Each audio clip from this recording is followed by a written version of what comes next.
Labasan na po ng Statements of Assets, Liabilities and Net Worth or SALN. Ngayon pinalawag na ang pagkuha niyan.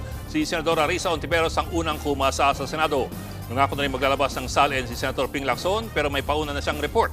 Pero si Vice President Sara Duterte kinwestiyon ng mga nagsasabing pinadali at pinabilis na raw ang proseso ng pagkuha ng SALN. Nasa frontline ng balitang yan si Rainiel Pawi.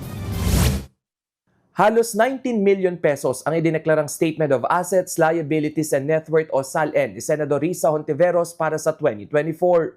Si Hontiveros ang unang senador ngayon na nagsapubliko ng SALN bilang pakikiisa sa panawagang transparency ng mga opisyal ng gobyerno. Kasunod din ito ng inisyong memo ni Ombudsman Boying Remulla na wala ng paghihigpit at mas madaling pagkuha ng SALN ng government officials.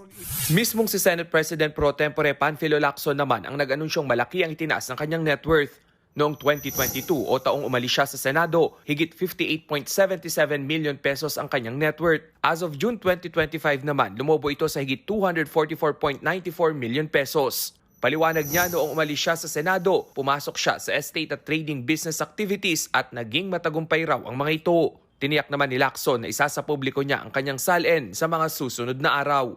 Sa Kamara naman, hinimok ni Kabataan Party List Representative Rene Co ang mga opisyal ng gobyerno na ilabas ang kanilang SALN. Una nang sinabi ni House Speaker Bogie D na bubuo sila ng guidelines sa paglalabas ng SALN ng mga mambabatas. Ang SALN ay dokumento na nagpapakita ng yaman ng isang opisyal ng gobyerno. Naging mainit ang usaping pagsasapubliko nito sa gitna ng issue sa anomalya ng flood control projects. Si Vice President Sara Duterte hindi raw maintindihan kung bakit sinasabing mas madali na ngayon ang pagkuha ng SALN. Noon pa naman daw, madali na ang proseso sa pagkuha nito. Bakit kailangan pa nilang sabihin ngayon, pwede nang kunin ang SALN. Tagal na po pwede kunin yan.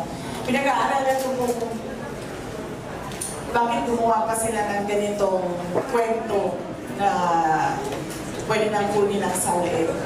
At sigurado ako meron na naman yung dahilan, may motibo. Matatanda ang noong panahon ni Ombudsman Samuel Martires na itinalaga ni dating Pangulong Rodrigo Duterte ni-require ang paghingi ng permiso ng opisyal para masilip ang SALN. Ngayon, hindi na kailangan ng consent. Nauna nang sinabi ni PBBM na handa siyang ilabas ang kanyang SALN. Nagbabalita mula sa frontline, Rainiel Pawid, News 5.